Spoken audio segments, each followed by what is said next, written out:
Bismillahirrahmanirrahim. Bingöl, 1906 yılında il oldu. Her yeniyle büyümesi ve gelişmesi gereken bu genç şehir, bölgedeki 40 yıllık şiddetin de etkisiyle bir türlü bir köy görünümünden kurtulamadı. Bu sürecin etkisiyle köylerden şehir merkezine yoğun göç yaşanmış ve Bingöl şehir merkezi nüfusu bugün 2018 itibariyle 110.000'i aşmış durumdadır.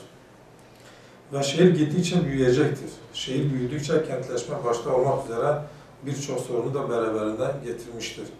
İçinde bulunduğumuz hal itibariyle bazı tespitlerimiz ise şunlardır. İlimizin birinci derece deprem kuşağında bulunması, mevcut yapıların dayanıksız, eskimiş ve yıpranmış olması, güya kaçak yapılar ve gelişigüzel bir kentsel dönüşüm ile buraların revize edilmesi. Nüfus artışıyla beraber konutların yetersiz kalışı, emlak fiyatlarını, dükkan ve mesken kiralarını artırmıştır. Bu durum şehirde hayat pahalılığına neden olmaktadır.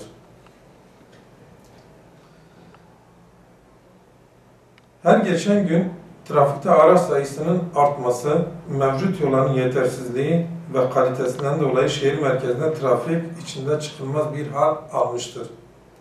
Şehir merkezinde ve mahallelerde açık kapalı otopark olmayışı artan trafik ve ulaşım sorunu kangrenleştirmiş, araç otoparklarının, çocuk oyun parklarının, yeşil alanların, yürüyüş parklarının yetersizliği, ticari alan darlığı, konut yetersizliğiyle beraber ihtiyaçları çoğalmış.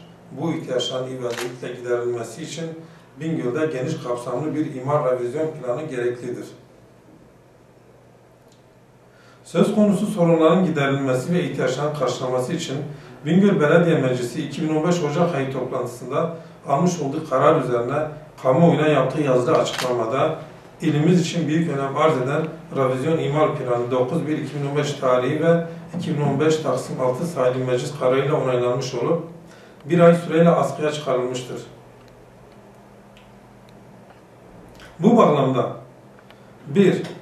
Ancak bu tarihten günümüze kadar geçen süre içerisinde revizyon imar planında gelecekte bazı sorunların ortaya çıkacağı öngörülememiş, imar planında kimi değişiklikler sıklıkla yapılmış, sık sık yapılan bu değişikliklerle kimi şahıslara haksız kazanç ve rant sağladığı iddia edilmektedir.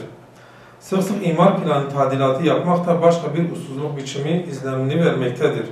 Özellikle belediye müşavir alan içinde bulunan kamuya ait, hazineye ait yeşil ve park alanı olarak ayrılmış bazı yerlerin yerleşim alanların yanında ek olarak ticari alanların yapılmasına izin verilmesi söz konusu iddiaları güçlendirmektedir.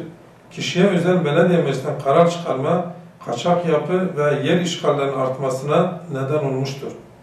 Hibe ve bağış adı altında rüşvet ve yolsuzlukların önünü açmıştır. Durum haksız kazanca yeni yetmez zenginlerin ortaya çıkmasına neden olmuştur. 2. Söz konusu imar planında 5 kata kadar inşaatlar yapılabilir denilmektedir. Şehirde yaptığımız analiz ve gözlemlerde kimi yapılarda 6-9 kat arası binaların yapıldığı tespit edilmiştir. Bu çok katlı binalar birinci derece deprem bölgesi kuşağında olan ilimizde ilerisi için risk taşımaktadır. Kentsel dönüşüm kapsamında Kültür Mahallesi'nde 14 kat bina yapımına da izin verilmemelidir. 3. İmara açılan yeni yerleşim yerlerinde yollar ve kaldırımlar dar yapılmış, ihtiyacı karşılayacak genişlik ve standartlarda yapılmamış. Sosyal alanlar, yeşil alan, otopark, oyun parkları için yer, alan tahsis edilmemiştir. Araçlar, araç ve seyir yollarına park edilmektedir. Bu durum her gün çoğalan trafiği ve ulaşımı ileride daha bir sorunlu hale getirecektir.